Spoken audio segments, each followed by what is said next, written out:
Alright, welcome po sa Freelancer Philippines. And today I'll be talking about one of the most important aspects sa designing. Kailangan itong malaman, especially ng mga beginners. And also yung mga nagpa-practice na nakakalimot or not aware talaga na merong harmonies, color harmonies. So, just to give you an idea, there are really appropriate color combinations. So, may mga colors na hindi mo pwedeng pagsamahin at instance. At meron naman colors na pwede mo silang pagsamahin. No? Pwedeng dalawa or tatlo or lima or anim na colors na pwede mong pagsamahin na hindi magkakagulo. Ayun, yung harmonies na yan, pwede natin yan magawa with less effort with this color guide sa AI at sa PS. This color guide is a tool na will lessen your effort, lalo na kung hindi ka pa masyado aware sa color harmonies. Yan, kung wala ka namang AI at PS, meron namang Adobe Color CC. It's a website na pwede mong puntahan para magawa mo itong mga color harmonies. So, just to give you an idea, ano ba magiging problema?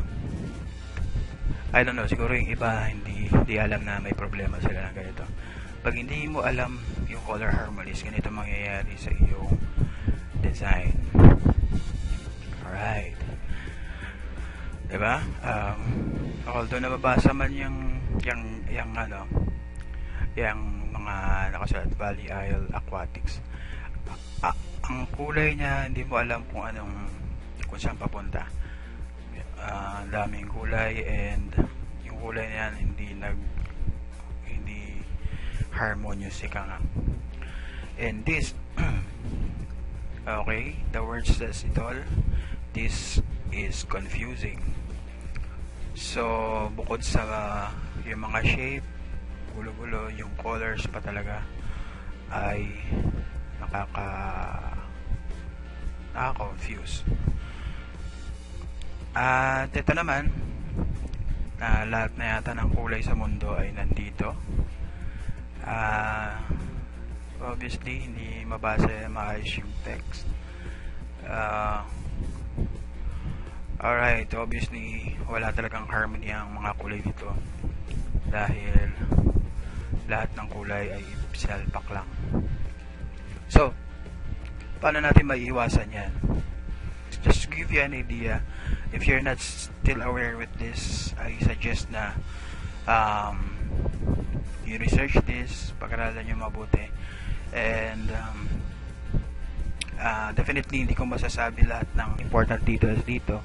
You just have to research on yourself. Okay, so first off is a complementary. These are complementary colors, are basically two colors na mag-complement sa each other. If you are familiar with the color wheel, these are basically 12 colors. If you are familiar with the colors of the rainbow, is actually those colors na nilagay sa wheel. Ngayon, ang complementary color daw ay yung directly opposite, yung katapat niya. For example, ang red, ang katapat niya ay green. Ang dilaw, ang katapat niya dito is violet, so magko-complement yan. Ang blue, ito ba? Itong blue. O yan. Or ito yung blue. Itong blue, katapat niya is orange. Ito yata blue violet or something. Anyways, sorry. Next is analogous. Analogous naman, kung yung complementary directly opposite or magkatapat sa color wheel, itong namang analogous ay magkakatabi. In this instance, ang yellow-green, green, and blue-green. Okay, so they are colors that closely related to each other.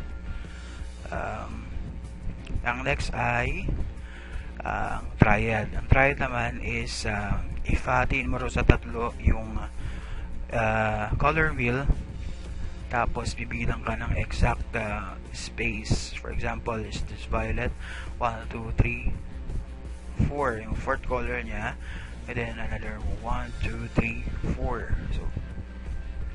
So basically magre-resemble siya ng triangle. And then yan raw, tatlong kulay na yan ay triad. Yung perfect example ng triad is yung the primary colors, which is red, yellow, and blue. So these are three colors na may harmony sa isa't isa. So next is split complementary. Kagaya ng complementary, this is colors that directly opposite or katapat niya sa color wheel, red and green. But this time, since this is split, hindi siya yung actually red, yung katabi niya, which is red, violet, and orange. So tatlong kulay yan, they will have harmony with each other. Yung four colors naman, rectangle or tetradic. So yan, rectangle naman siya. So I will not be spending so much time dahil masyadong boring yan eh. Doon na tayo sa actual application na kasi you don't learn from actually reading only, pero you learn through application, the application of what you read. Okay, so I have here two illustrations, a man and a logo. So kukulayan natin to using yung color harmonies. Actually, pwede ka naman magkulay nito ng, let's say, palitan. Gusto ko nung yung t-shirt niya is somewhat of a green. Now, yan ako muna. Sorry. Yan ako muna yan. Let's say, gusto ko tong mga manggas niya is sorry ko muna. Medyo light green. And then, ito. Just eyedropper. And then yung belt niya, gusto ko siguro ano ba maganda, kasi sabihin natin na blue. And then yung pantalon niya, sabihin natin maong, dark maong. This looks good already, pero you notice na habang kinukulayan ko, nag-iisip pa ako ng mga kulay. If you are not familiar of the color harmony, most probably magkakaroon ka ng diferensya sa combination mo. Ayun, yung color guide, let's say, so paano ba binubuksan yung color guide? It is actually here sa window, and then sa color guide. Yan. So ano ba tong color guide na to? Let's say I select this.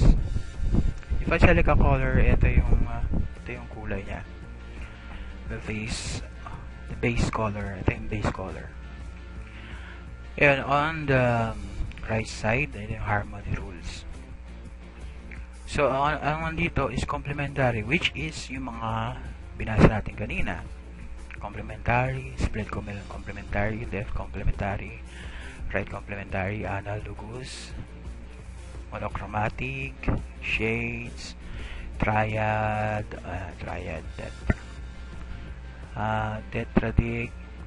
tetradic, two, compound, high contrast. So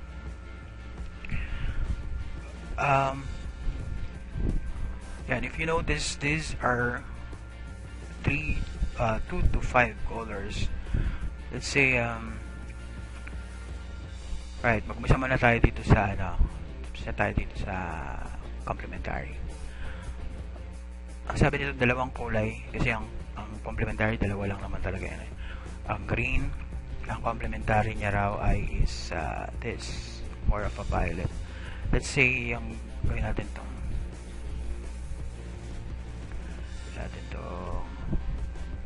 green. Alright, so this looks good. Duplicate mo na ito.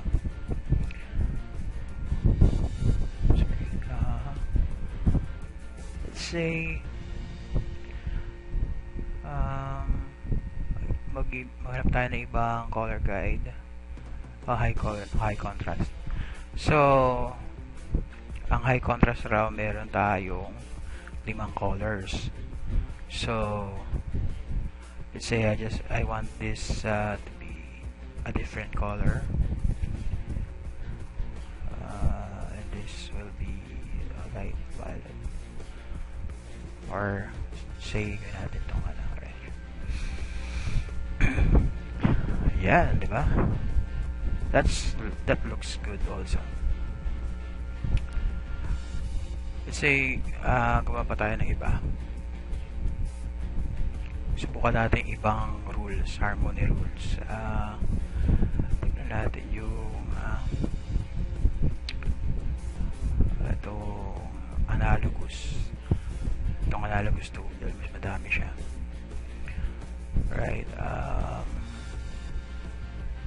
Let's say I want this, yung mga manggas niya is a light green. Lighter green. Kasi ito light blue or baliktad natin. This should be light. This is anyways, kahit ano naman yan. So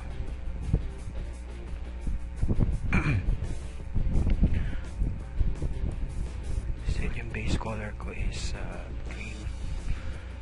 Ano to? Triad.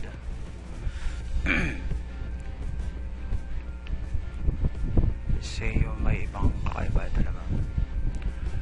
Right, so this, I want this to be color yellow green, and this will be pink. Alright, medyo in harmony pa rin siya, diba? So basically that is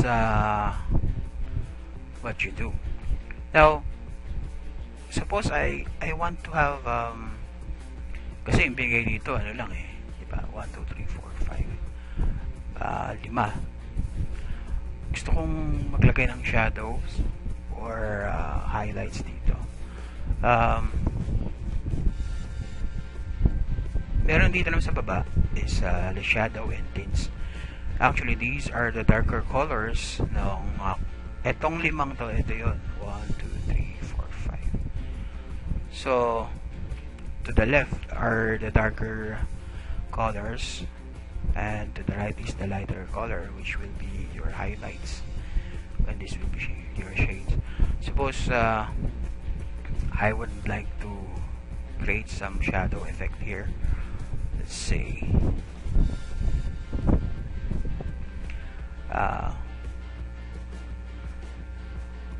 kunin ko lang yung knife tool. So I'll be slicing here, right, and then this slice, and then also here. Yeah. Now in this case, since this is a shadow, kailangan ko kumuha ng kulay na darker nito. I can just pwede akong pumili ng ganito, pero minsan hindi siya magiging accurate, or binatin para bawasan na yung time mo na pag tinatamad ka na, diba? Para, or at least ito is accurate. Ang gagawin mo dito is you just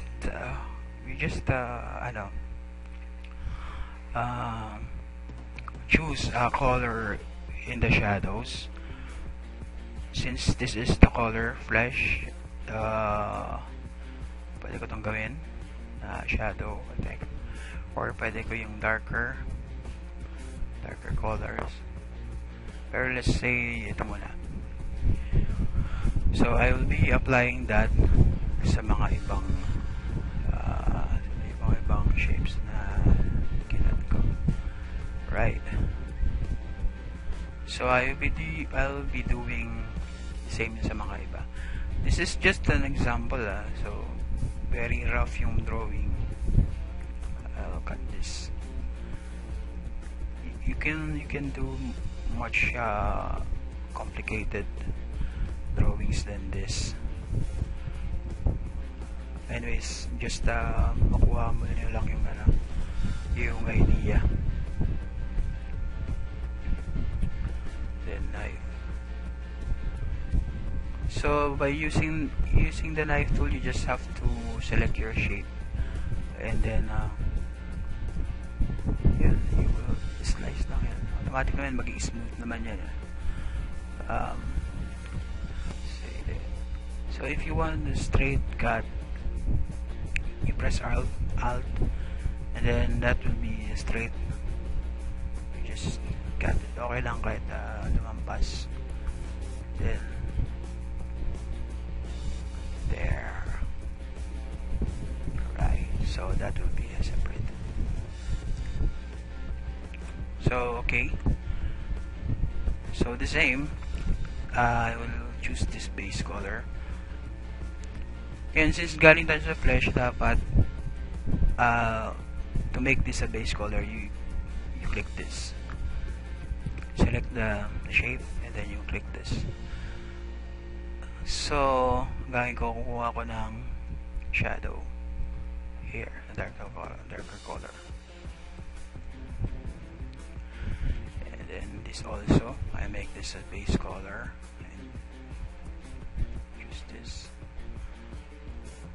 base color, use this base color.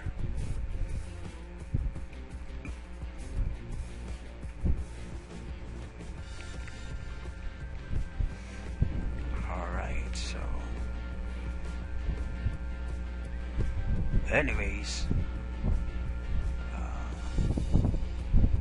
okay, pwede kong pumili ng ibang color, pero mag-iiba na intensity ng shadow. Anyway, just a rough example. At least you get the idea, right? So what if I'll be coloring this now a logo. This logo is something different kasi meron tayong pag logo, meron kang point of interest. Ano bang gusto mong i-highlight dito sa logo? Kasi kagaya ng example natin kanina na bad combination, color combination, pag ang background mo is not contrasting sa logo mo, hindi mo madaling mabasa yung text. Okay? So ano ba yung contrasting colors? Let's say gusto ko ng anumang kulay ko. Gusto ko yellow. So pag sinabi natin contrasting, usually these are yung complementary colors which are directly opposite of directly opposite of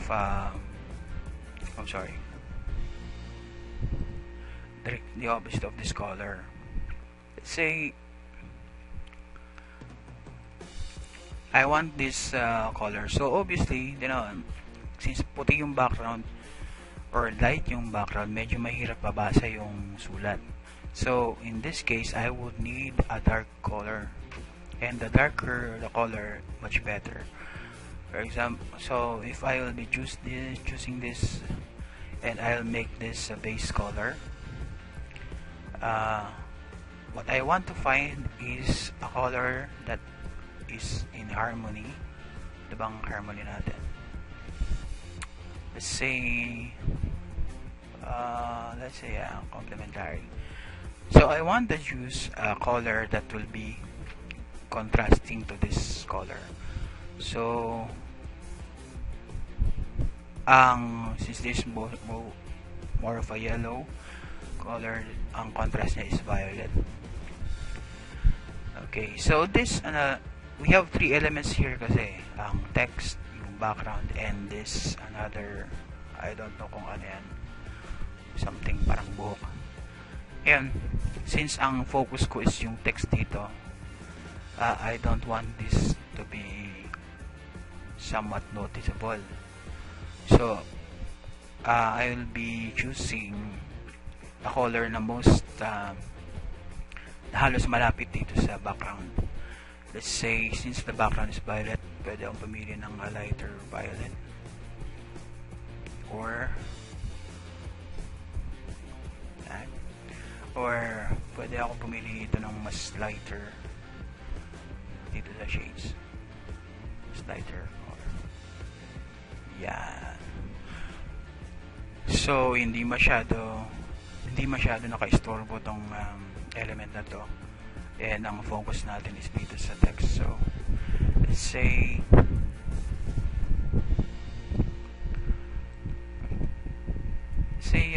palitan natin yung kulay ng logo ng sulat, palitan natin yung kulay niyan, and this time siguro hanap ako ng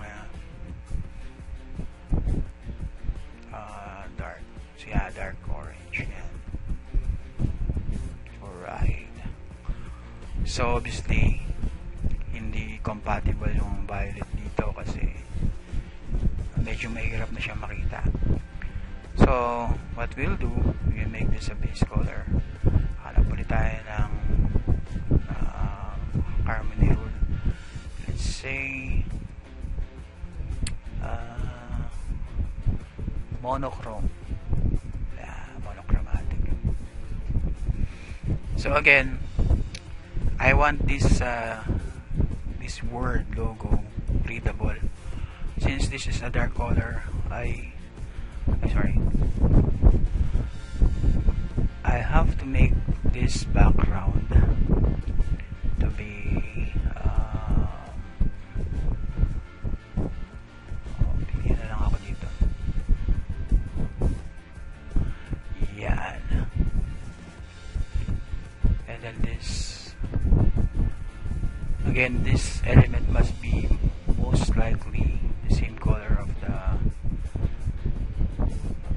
background para hindi siya masyadong nakaka-istorbo. And then I can just remove the right. So let's say another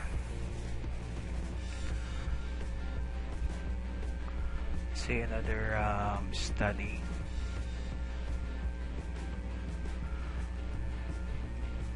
Okay,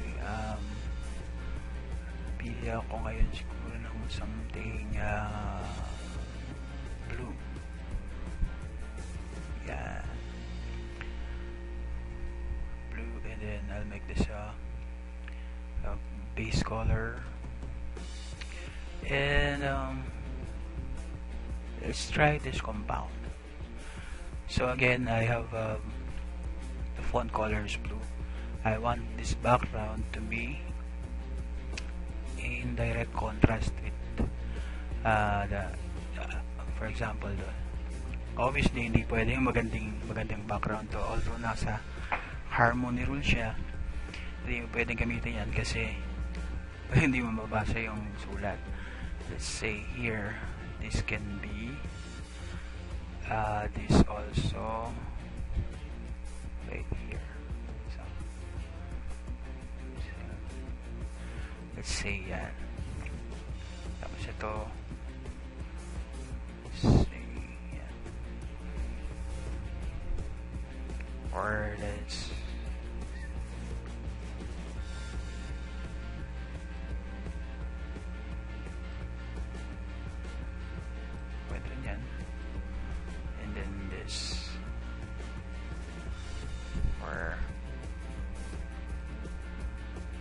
whatever. Oh, sorry.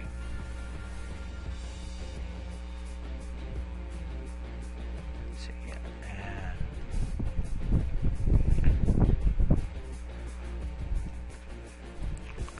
Let's say ang font ko is red. Yan. So, let's say ano ba magandang dito? Let's say high contrast. So, again, I want this background to be in contrast with the text.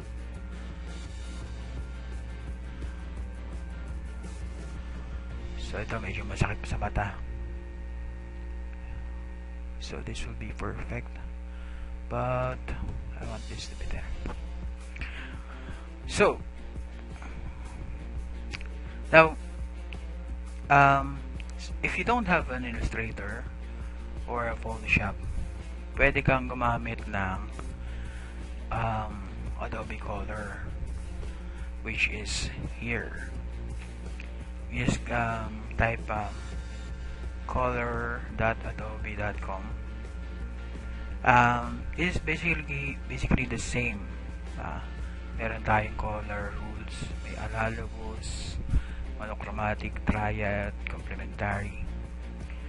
So how do you use this? For example, I have a color here. Red. You double click that. This is the color code. Kakopy ko lang yan. And then I will go to Adobe Color. This will be your base color. At pwede kang pumili ng base color. Pero sabihin natin dito sa gitna yung base color natin. And paste this. Right. So, once you paste that, pwede kang mamili kung anong color rule. Kung analogous, pwede kang mamili kung analogous, monochromatic, triad, yellow, red, blue, complementary, red and green, compound, shades. So, let's say complementary. Say I want to use this color as my background. I'll just copy that, and then I'll go to my application. Then I'll just paste it here. Yun. So that's how you use Adobe Color. Medyo hassle lang to kasi copy paste ka pa ng color codes. So in Photoshop, let's see here. Meron ng in Photoshop, dito mo siya makukuha. In extension, color themes. So, itong color theme na to, basically, this is also, ito rin yung color eh.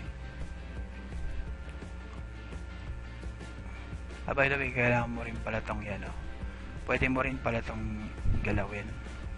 Say, gusto ko ng medyo blue.